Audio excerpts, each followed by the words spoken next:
International Life is pleased to welcome Lachen Haddad, the Minister of Tourism from Morocco. It seems to me from my recent visits to Morocco that tourism is booming. How many visitors a year does it attract? Well, in 2011 we attracted something like 9.7 million tourists. So we have been growing for the last 10 years, which is good news. And this year we are we are attracting the same number of tourists.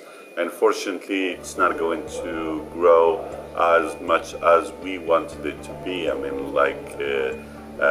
This year, but that's because of all the financial problems that exist within our partners, among our partners in Europe, but also because of the Arab Spring and a lot of mixed up ideas that a lot of people have about Morocco in relation to the other countries.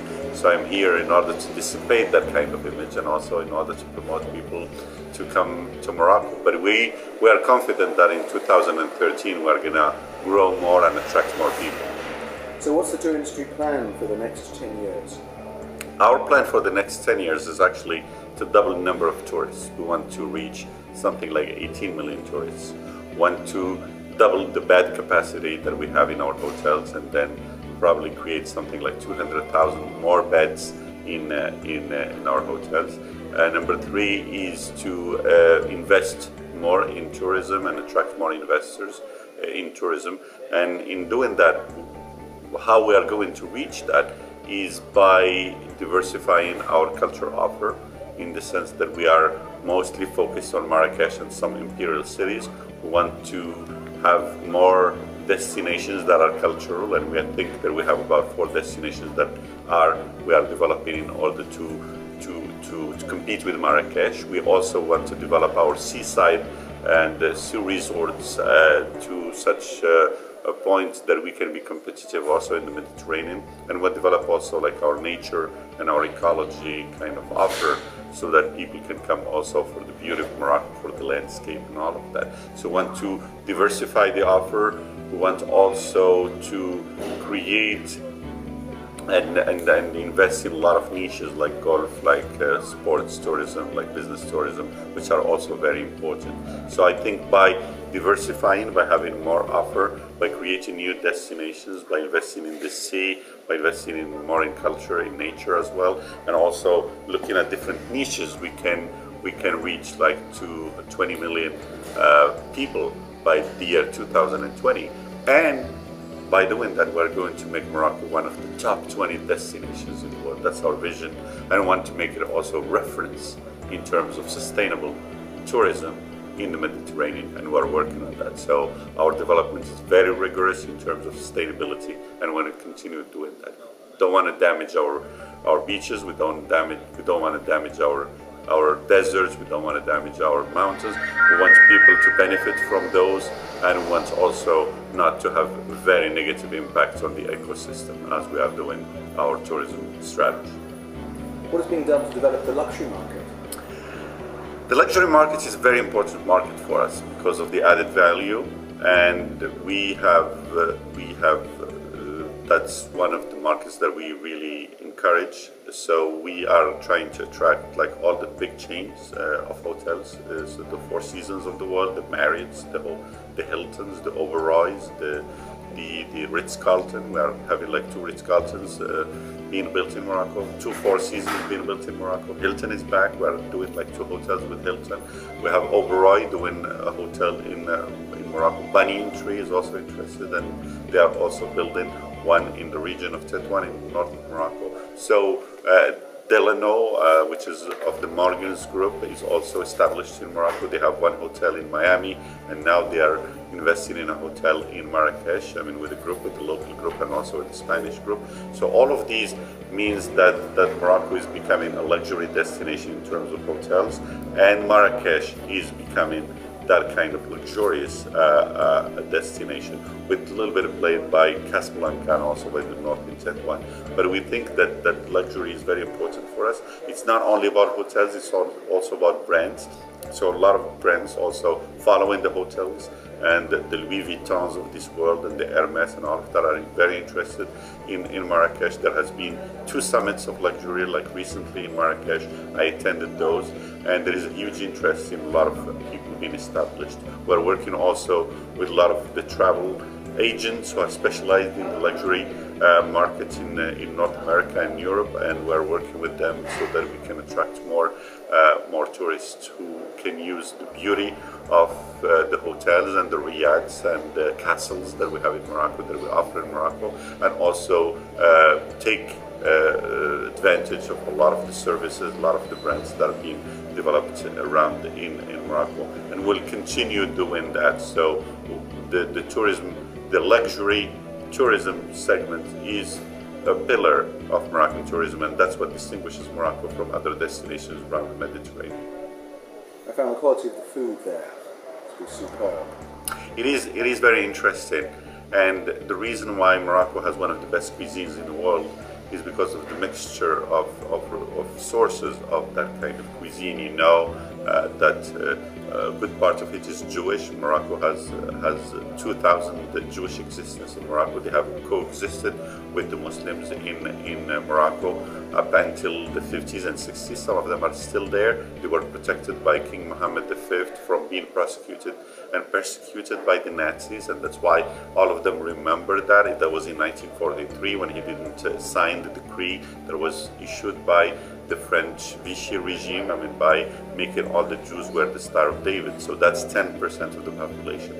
They remember that, and so that Jewish existence has influenced a lot of the food in Morocco, but also what influenced that as well is the Islamic influence, which came in the 8th century, but also the Berber, Amazighi local influence is very, very important in that sense, and all of that got mixed with the Andalusian cuisine, which was developed over the centuries between the 8th century and the 14th century in Andalusia, when the Muslims and the Jews were kicked out of Spain after the fall of Spain in the hands of the Catholic kings.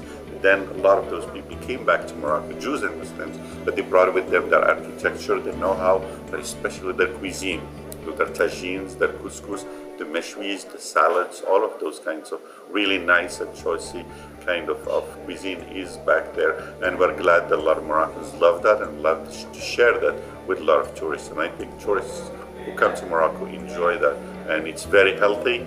It's tasty but healthy. And we are proud that that's a millennial tradition that is being kept going for a long time. So at the same time that in 10th century a Jewish woman or a Muslim woman in Fez was making couscous, is the same thing that a woman now in 21st century is making couscous while her son is looking at the internet.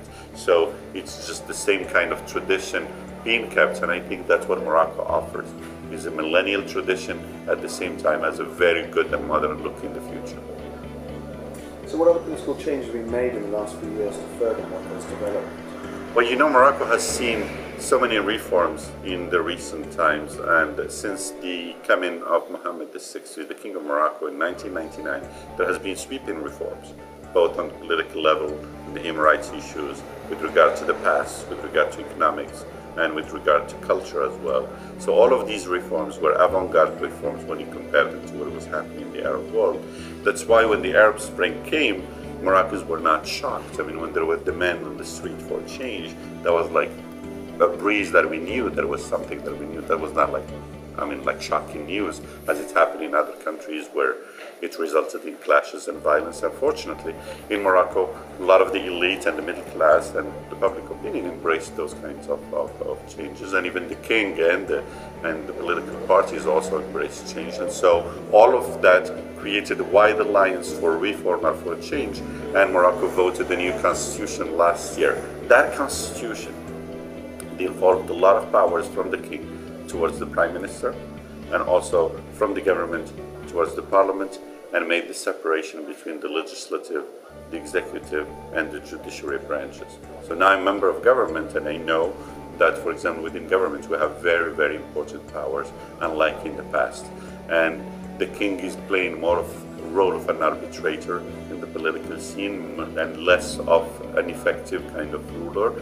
And the second thing is that we are very accountable in front of Parliament. Parliament is grilling us with questions on a weekly basis, and the Prime Minister comes every month in front of Parliament, both chambers, in order to account for the policies that the government is adopting. And we have a judiciary system that is independent now and that prosecutes in all kinds of cases. So we are becoming a better governed kind of country, a country that is democratizing every day. We have a very independent, sometimes even like very difficult press, and we are proud of the fact that the press is also very, and we have a vibrant civil society that has been developing for the last 20 years or so. So we have all the ingredients to become a democratic country. We're going in that kind of direction, and I think we can get there very, very soon.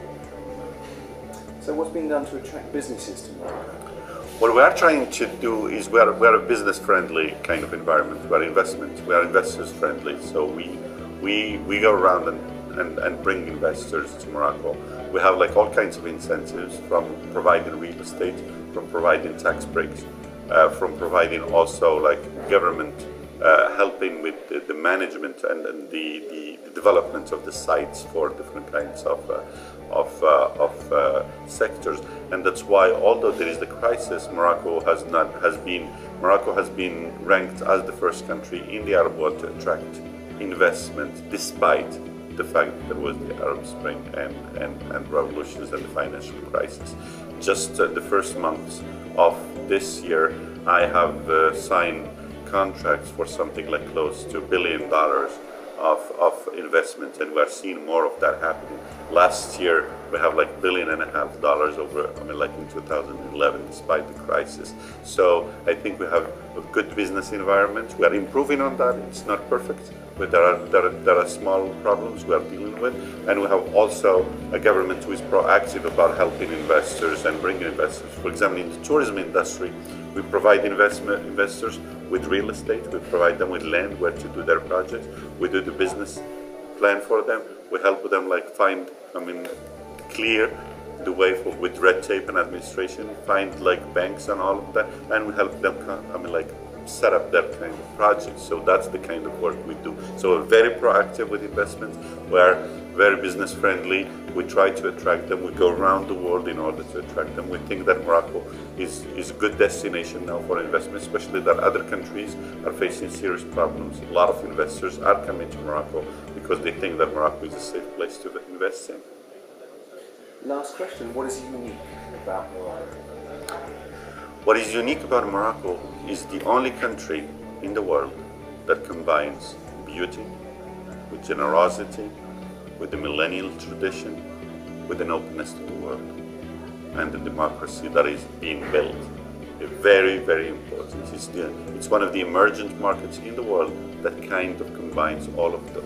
If you go to Morocco, you'll find a beautiful country, you'll find very generous people, you'll find hospitality, you'll find also a millennial culture, which is like, it has a lot of ingredients. It's a multicultural kind of society, and people are very proud of that, and they can tell you stories that happened 2 centuries ago, 3 centuries ago, 4 centuries ago, but at the same time, it's an open country. It's a country that speaks all kinds of languages in the world. Go to Marrakesh, you'll find like young people speaking Japanese and speaking Chinese with the tourists, and also it's a country that embraces technology. It's one of the first countries in Africa that uses the internet and uses Facebook, and uses Twitter and all that. It's open to the world. It's permeable to all kinds of ideas that come from around the world. It's open to what is happening. It's within globalization at the same time that it keeps its tradition vibrant and going. And that's what it offers when tourists come. They offer them Medinas, which are museums, but they're living museums. They're not museified somewhere. It's there, it's living. But they offer them also like a look to the future. A vision of the future where we want to go. That's what you'll find in Morocco. On behalf of International Life, thank you very much. Very welcome.